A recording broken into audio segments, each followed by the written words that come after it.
טוב, בסדר גמור. טוב.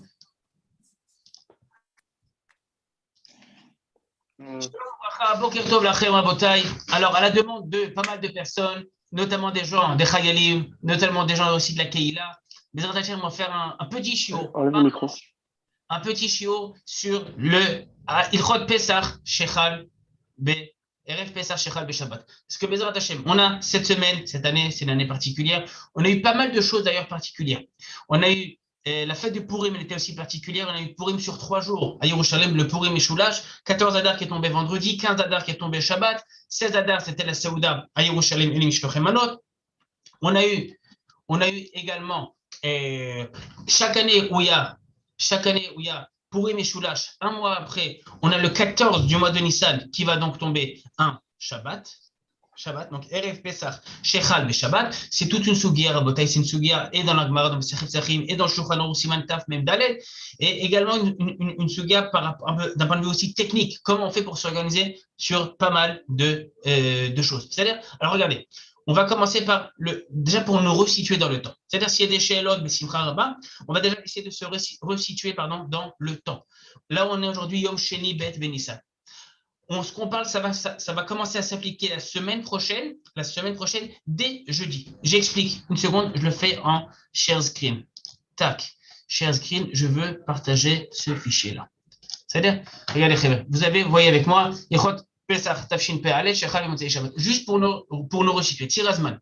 Yom Chamishi Rabotai, Ta'anit Bechorot. Initialement, le Ta'anit Bechorot, il est prévu la veille de Pesach, le 14 Nissan. Or, cette année, le 14 Nissan, c'est Erev Pesach, ça tombe Shabbat. On ne peut pas jeûner. On ne peut pas jeûner Shabbat, un jeûne, mis à part le jour de Yom Kippourim, et éventuellement le jeûne de Asara Betevet, s'il tombe Shabbat, alors il tombera pas Shabbat selon le calendrier. D'accord? Donc, il n'y a aucun jeûne, mis à part le Al-Khalema, c'est Yom Kippour, qu'on peut jeûner Shabbat. Donc, le jeûne est forcément décalé, reculé ou décalé, avancé. Dans ce cas-là, on avance le jeûne. On avance le jeûne à quand? On ne va pas avancer le jeûne au vendredi, parce qu'encore une fois, on ne va pas instituer l'Echatrila, un jeûne qui tombe, une veille de Shabbat, à moins que ce soit la date même. J'ai parlé d'année particulière. On a eu cette année aussi, Baruch Hashem, à Sarah Betevet qui tombait un vendredi. C'est rare. À Sarah Betevet qui tombait un vendredi. On a eu Shushan Purim qui tombait un Shabbat et on a Erev Pesach Shechal Shabbat. On a une année Bemet particulière. Donc, mis à part à Sarah Betevet qui tombe un vendredi, on n'a aucun jeune qui tombe un vendredi, donc on ne peut pas avancer le Ta'anit Bechorot. On ne peut pas avancer le Ta'anit Bechorot donc à vendredi. Donc, quel jour on va avancer le Ta'anit Bechorot? À jeudi. Jeudi, Rabotai, on va être le 12 du mois de Nissan, Yudbet Ben Nissan, ça va être le jour de Ta'anit Bechorot.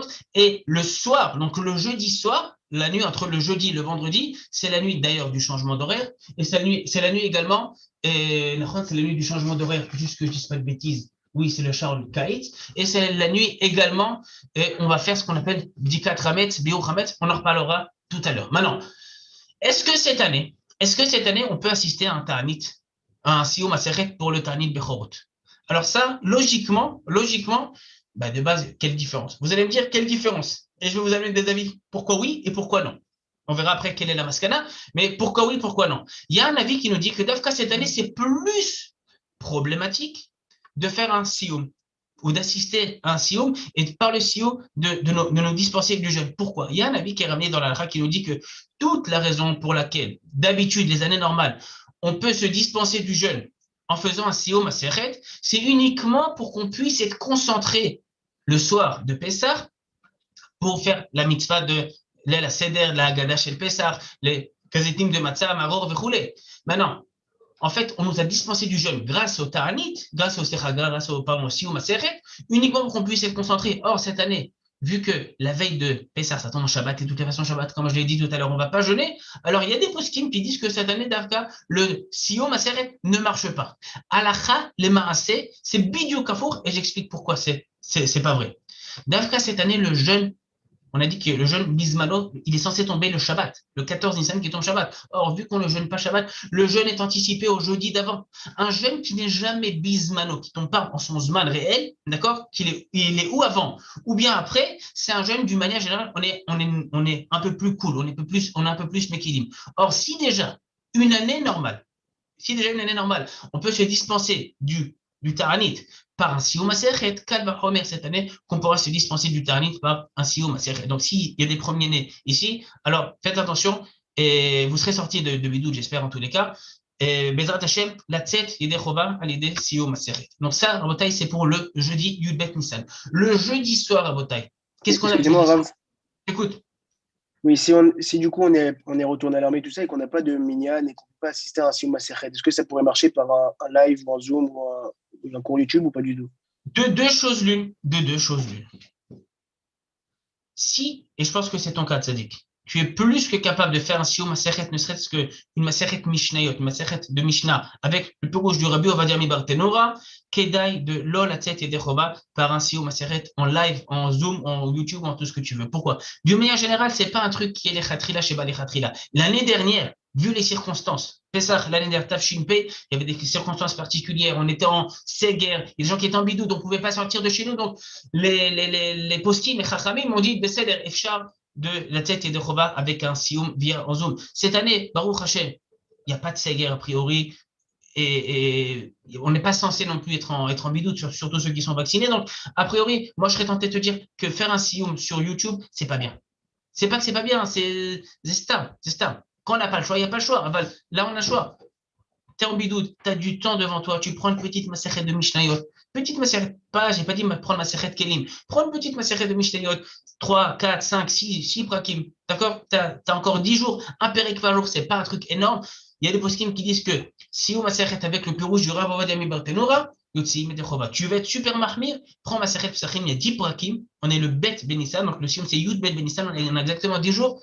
Top chrono, 10 jours, un pérec par jour, tu finis Masechet Pachim. Si tu veux pas, tu prends une petite Masechet avec moins de prakim, Kedai Meod de l'Olisman Khatsioum sur un zoom. C'est-à-dire, donc ça c'était pour la Nekuda du Sioum Masechet et Ta'anit Bechorot. Le soir à Botaï, initialement parlant, la Gemara, la première Mishnah justement de Masechet Pachim nous dit Or l'arba asar botkim et hametz leoraner. La veille de Pessah, la nuit précédant le soir de Pessah, donc c'est-à-dire que la nuit du 14 Nissan au soir, on vérifie le Hametz les Oraner. Or, cette année, la nuit qui précède Pessah, c'est vendredi soir, c'est l'El Shabbat. Vadaï ou Vadaï, on ne va pas prendre une bougie Shabbat et vérifier le Hametz. Donc, ça aussi, c'est anticipé. On va faire l'abdikat Hametz. On fait l'abdikat Hametz et on va faire le Bdikat Hametz le jeudi soir. Jeudi soir, donc jeudi prochain, Bezrat Hashem, Yud Bet Benissan, 25 mars, les Minyanam Taroutam, c'est le soir de Bdikat Hametz. Ça veut dire que la maison, la base, le cheder à l'armée doit être clean, nettoyé d'ici d'ici le jeudi. Le vendredi, on a la bio Hametz, c'est Fatah Hametz, on va brûler le Hametz et Khatrila, c'est mieux de le brûler, on y reviendra tout à l'heure. Shabbat à Botaï, on a en réalité les séoudot de Shabbat et Yom Rishon. Maintenant, je change de kovetz, je passe à un autre kovetz. Une demi-seconde, je termine ça, tac. Tac, je passe à un autre kovetz, une demi-seconde, c'est celui-là, c'est le kovetz que m'a envoyé le Rav Hananel, et justement les Dgeshim, Ilchatiim, par rapport à ça. Tani Bechorot Mukdemet de Shanazol Yom Chamishi, on vient d'en parler. Bdikat Hamet Naset Belel Yud Gimel, c'est Yom Chamishi Ba'erev, d'accord, c'est Yom Chamishi, pas celui-là, celui d'après. Biom Chametz, Yaseb Yom Shishi. Ok, Lifne Chatzot Yom. Alors Chatzot, c'est midi 45. Le Shulchan Aruch dans Ilchot Pesach, Siman Taf Mem Dalet. D'accord? 444, 444.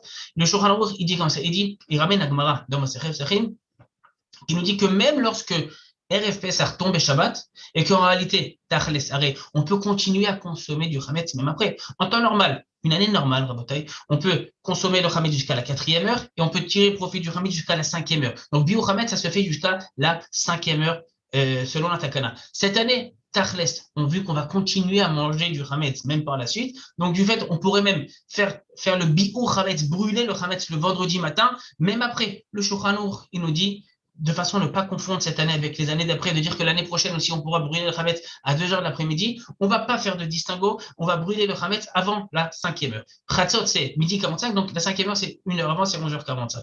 On va brûler le Hametz. Maintenant, qu'est-ce qu'on va faire dans l'abdikat Hametz? Deux à la sur l'abdikat Hametz. On fait l'abdikat Hametz, comme je vous l'ai dit, jeudi soir, avec une bougie, la takanas avec une bougie, pas avec une torche, avec une bougie, on fait la bracha al bi'ur Hametz. Ensuite, une fois qu'on a bien on a bien cherché, on a bien vérifié, on a checké qu'il ne nous restait pas de Hametz ou des endroits qu'on n'a pas forcément pu vérifier ou nettoyer ou qu'on aurait pu potentiellement oublier. On vérifie ces endroits. Après, on récite le Nusach. D'accord? Bitul Chametz, je suis ici Dalet. Kol Chamira Yamer Beshabbat Babok. Le vendredi, je vous ai dit qu'on brûlait le Chametz. On brûle tout le Chametz, d'accord? Tout le Chametz qu'on a, mis à part, écoutez bien, mis à part le Chametz qu'on va garder pour les Seudot de Shabbat. On a deux Seudot de Shabbat. On a bien sûr qu'on a trois Seudot de Shabbat, mais Seuda Shlichit, c'est un peu plus compliqué de la faire avec du Motzi, parce qu'on n'a pas exactement la possibilité de faire Motzi pour Seuda Shlichit. Donc on a Rabotai, on a deux Seudot. Seuda Tulel Shabbat, Seuda Rishona, et Seuda Shabbat Baboker, Shabbat matin. D'accord? Et on a deux Seudot. Deux Seudot. Ces deux Seudot, on peut les manger avec du Chametz. Maintenant, attention. Faites attention, vérifiez combien vous pensez manger de Chametz pendant les Seudot. Mon conseil personnel, c'est de faire les Seudot en Chametz avec une pita. Pourquoi une pita? Parce qu'une pita ne s'émiette pas. Ça fait pas de miettes et c'est beaucoup plus facile après à nettoyer. Si vous prenez une challah, d'accord? Une challah, ça peut faire des miettes, ça peut s'émietter et c'est beaucoup plus compliqué après à nettoyer l'endroit. Le mieux, c'est de prendre une pita. Combien de pitotes vous avez besoin par Seouda? Je donne un exemple. Quelqu'un qui prend une pita par Seouda, alors il va laisser deux pitotes. Quelqu'un qui veut prendre plus qu'une pita, une pita et demie, deux pitotes, l'enchaîner.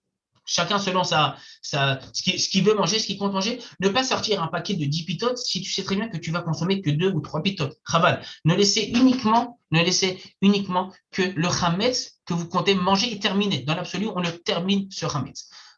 Raoui shelo levashel ma'achale chametz klal Shabbat. Kedai meot. J'ai pas dit que c'était assourd, j'ai dit kedai meot. Kedai meot de quoi?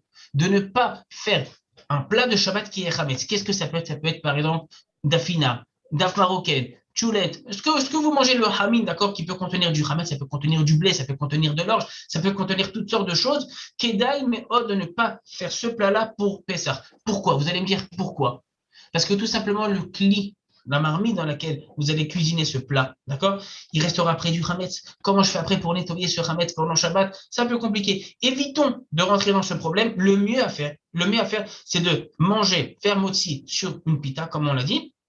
Ne pas préparer un plat qui viachol, un plat de Shabbat qui est caché aussi, les Pessah, sans ingrédients chametz à l'intérieur, de le manger encore une fois, manger la pita à part tranquillement, et de servir après ce plat dans des kélim qui sont cachés à l'épaisseur. Attention, quand vous mangez la matzah, excusez-moi, la pita, le chametz, mettez-vous à part. Ne vous mettez pas sur l'assiette qui est cachée à l'épaisseur. C'est logique, ni même sur la marmite qui est cachée à l'épaisseur. Si tu veux, dans l'absolu, après, il y a une histoire de kavod Shabbat, de manger même dans des kelim, dans du khatpami, du joli khatpami. Et si c'est bémet, c'est kavod Shabbat, et si c'est joli, mais dans l'absolu, ne mangez pas le chametz, c'est logique ce que je dis, ne mangez pas la matzah, la pita, pardon, sur une assiette. Donc c'est le mieux à faire. Je t'écoute. Excusez-moi, Ravi. Il n'y a pas une heure aussi où on devrait arrêter de manger du chametz? On devrait finir de manger à midi? J'y viens. C'est tête. Regarde, tête. Tac. C'est-à-dire, j'y viens tout de suite. Donc, Raoul Shelo Levashel Ma'achade Chametz Klal Shabbat. Par exemple, Schnitzelim, Dafina, Srena, Tchoum, tout ça. Velechol Bekelim Aksherim le Pesach. Maintenant, et Alechem, le pain qui va nous rester, Yesh Lechol Bitrilat Seuda Bapina. Comme je vous l'ai dit, vous mangez le pain, encore une fois, le pain, à mon avis, ce sera la pita. Juste une seconde, s'il te plaît.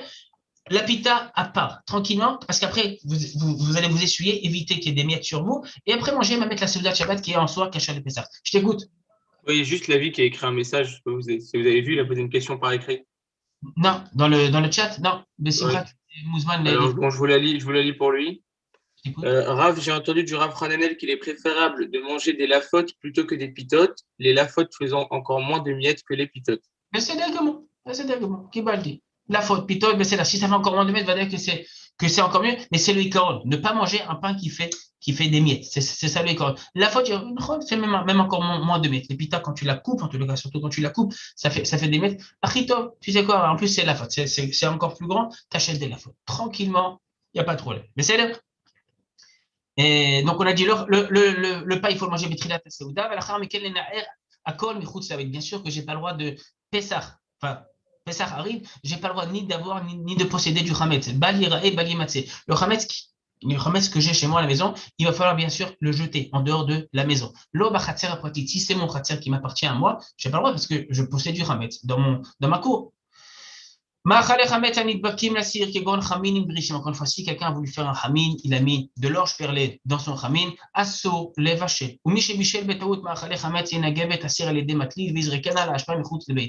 une fois, si j'ai vu hametz dans le keli, il faut bien nettoyer le keli et jeter après le tissu, le bad, le magvol en dehors de la maison. Chaval de rentrer dans ce problème, il est khatrila, ne préparez pas un plat qui est hametz. C'est-à-dire, en la tête hametz là, il a dit la noix gachaz et pachout, ça vous concerne pas à vous, mais je le dis pour les gens de la Keïla, vous avez des enfants en bas âge, Seudot, Shabbat, d'accord? Ne les laissez pas seuls avec le hametz. Problème de yichoud avec le hametz, pas de yichoud, mais vous laissez seuls avec du hametz, vous allez retrouver dès la faute jusque dans la chambre des enfants. Pas kedaï, manger Seudat, Shabbat avec des lafautes, avec des pitotes, en shumbaya. Au début de la Seuda, laissez pas les enfants se balader avec le hametz. D'ailleurs, tu m'as posé la question par rapport aux zmanim. Toutes les années, c'est toujours le même concept. On peut manger du hametz jusqu'à sha'a revi'it et on peut profiter du hametz, c'est-à-dire même brûler le hametz jusqu'à sauf sha'a chamishit. Sha'a revi'it selon Ofek Reifa, d'accord? On est 10h40. Il y a des poskim qui sont un peu plus mermirim, c'est un petit peu shaharibit, c'est un peu aussi comment tu calcules le zman de Tfila, le zman de Kriyat Shema, Magen Avraham, le Gaon de Vina. Selon ça, c'est selon le zman du Gaon de Vina. Selon le zman du Magen Avraham, c'est 10h10, 10h10, 10h40. Maintenant, qu'est-ce que ça voudrait dire concrètement? Ça veut dire qu'après 10h40, d'accord, 10h40, encore une fois, c'est déjà la vie un peu plus cool. Il y en a même qui disent 10h10. Mais après 10h40, je suis censé avoir terminé mon chametz. Je n'ai plus de chametz. D'accord? Je n'ai plus de chametz. J'ai encore 1 heure pour le détruire ou pour le jeter. Mais je ne dois plus manger de chametz après. Concrètement parlant, qu'est-ce que ça veut dire? Bien évidemment, dans tous les minyanim, en France, en Chutz Laaretz, en Israël, peu importe où, bien sûr que l'heure de sauf Sha'aribit, ça change selon les pays, il faut terminer la tfila et la Seouda avant. Donc on va être obligé, on n'a pas le choix cette année, même ceux qui aiment se lever tard et terminer le minyan, commencer la tfila à 10h, ce Shabbat, c'est pas possible. Impossible. Une fois l'an, on peut pas faire la tfila à 10h. Je t'écoute. C'est-à-dire qu'on brûle le hametz vendredi matin avant la 4e heure, ok, en gros. Okay. Mais en plus de ça, quand on va faire Al-Bitul Hametz et tout ça, là, quand on fait les brachot pour annuler le Hametz, est-ce qu'on doit dire Chutz mi alechem chez le Shabbat? Pas la peine de le dire. Pas la peine de le dire. Quand tu fais le bigot, il est sous-entendu que à Tamevaer, tu détruis tout Hametz dont tu n'as plus besoin, bien évidemment, mis à part le Hametz que tu vas utiliser. D'ailleurs, c'est ça, c'est Sha'ar Hamishit qu'on fait le bigot. Jusqu'à Sha'ar Hamishit, on peut encore en tirer profit. Mais le hametz que je compte manger, tu peux le dire si tu veux, mais c'est pas nécessaire, c'est déjà suffisamment explicite. Donc je reviens, très vrai, c'est pas que toute l'année on peut faire la tefila à 10h. Moi je déconseille, mais après chacun fait ce qu'il veut. Mais ce Shabbat-là, chova de prier plus tôt que d'habitude, de faire une tefila peut-être un peu plus rapide. D'accord? On va être Bezrat Hashem, ce sera Shabbat Tzav, la paracha n'est pas super longue. Terminer la tefila suffisamment tôt, de façon de pouvoir rentrer chez soi, faire le kiddush, faire Seouda de Shabbat, terminer la Seouda avant 10h40. Encore une fois, 10h40, c'est la vie un peu plus cool. La vie un peu plus marquée, ce sera 10h10. Donc, ça, Rabotai, ça, c'est Miprinat HaHalacha. Kol HaChametz yesh le'astir lachar Seoudat HaBoker yachad im shar kli chametz. Maintenant, si j'ai du chametz qui me reste, ou des choses comme ça, les poser, les mettre dans un coin, dans les étagères qui sont destinées au chametz, et ne pas y toucher jusqu'à après Pessah. אם נשאר חמץ לאחר שאכלו, יש לזרוק אותו לפח מחוץ לבית. maintenant, כן, je t'écoute. זה מה שעכשיו... Il reste du hametz. Xaverim, il reste du hametz. J'ai prévu une lafa et j'ai eu les yeux plus gros que le ventre, sauf que j'ai pas mangé toute la lafa. Qu'est-ce qu'on fait avec cette lafa? Bien évidemment, lafa, c'est du hametz gamo. D'accord, on n'a pas le droit de posséder du hametz. Nous, on ne vend pas le hametz gamo, on ne vend pas le hametz gamo. Qu'est-ce qu'on fait avec ce hametz que j'ai pendant, après, à partir de la 6e heure, déjà, ça saute au midéoraita, même la 5e heure, on doit déjà le détruire. On le jette en dehors de la maison. J'insiste. Pas, si c'est votre poubelle qui est dans la maison, ça s'appelle quand même posséder du hametz. Il faut prendre le sac poubelle et le jeter en dehors de la maison, dans les bennes à ordures de la iria. Il faut le rendre paraouila achila. Or, une lafa que tu as achetée pour Shabbat, d'accord, qui est encore bonne, ben, si il est consommable, par un chien, comestible par un chien, ça s'appelle encore du Hametz. Ça s'appelle encore du Hametz. Donc, il faut faire ce qu'on appelle, attention, l'ishpor à la première programme. Ça peut être de l'eau de javel, ça peut être du liquide vaisselle, peu importe, de toute façon, à le rendre pas comestible par un chien. Maïm imsavol, peu importe. Maintenant, c'est pas bien. En la gueule Pourquoi c'est pas Kedai? Une raison toute simple. Parce que, encore une fois, je le dis, je le répète, on va éviter, déjà, rendre ça, rendre le Hametz comme ça, le rendre pas comestible, c'est un problème. Tu le rends mouktsé, c'est pas top, d'accord? Donc, évitez Bichal ce matzah. Prévoyez prévoyez ce que vous allez. Vaut mieux qu'il y ait un tout petit peu moins qu'un peu, un peu trop. Une lafa, peut-être c'est bien pour vous, une pita, ceux qui prennent des pitotes, un chumbaya, mais prévoyez exactement la quantité. Faites en sorte, les khatrila, de ne pas arriver à un matzab où il vous reste après du Hametz. Bemakom she'en eruv. Maintenant, en Chutz La'aretz. Comment font les gens en Chutz La'aretz? Un Shabbat normal, en Chutz La'aretz, j'ai pas le droit de jeter ma poubelle dans le vide d'ordure ou de jeter ma poubelle en dehors de la maison. J'ai un problème de tiltoul, sur le taltel. Comment on fait? C'est le din qui a marqué dans le Shulchan Aruch, Siman Taf Mem Dalet, la force à l'avkli. D'accord? Mettre un keli au-dessus pour le recouvrir de façon, à les samen, auto de savoir, il est là, le Hametz, il n'est pas ailleurs, mais je ne peux pas le déplacer ni pendant Shabbat, ni même pendant Yom Tov. D'accord? Et après la fête, le jeter à la poubelle. À partir du moment où le pain, je le rends pas comestible, donc il n'a plus aucune utilisation pour moi le Shabbat, le pain devient automatiquement mouktsé. D'accord? La nourriture peut devenir mouktsé. Par exemple, tu manges une aile de poulet, une cuisse de poulet, les os deviennent mouktsé. On avait fait la lochote. C'est-à-dire, ça c'est par rapport au CO2. Excuse-moi, je t'écoute. Si on met dans un sac le pain, c'est considéré comme s'il y avait un keli dessus ou c'est vraiment une sorte de bol ou quelque chose? Non, moi je suis un bol parce qu'encore une fois, de toute façon, à savoir qu'il est là, le mettre dans un coin, ça c'est en Chutz La'aretz. En Eretz Israël, même ceux qui font attention d'habitude de pas les taltel, prendre le sakit avec le Hametz et le jeter. En dehors, encore une fois, pas chez toi, à la maison, dans la poubelle de la maison, de la poubelle du binyan, en dehors, Vezeo, ça s'appelle que tu ne possèdes plus. Si en plus, comme on a dit au préalable, le Hametz n'est déjà plus comestible, alors Bichlal, ça s'appelle plus du Hametz. Donc c'est plus du Hametz comestible que je vais jeter en dehors de chez moi, donc un ilor vers le issour de Bal Yerae, Bal Yimatze. Chaverim, tout ça c'est vrai, tout ça c'est beau pour les deux premiers.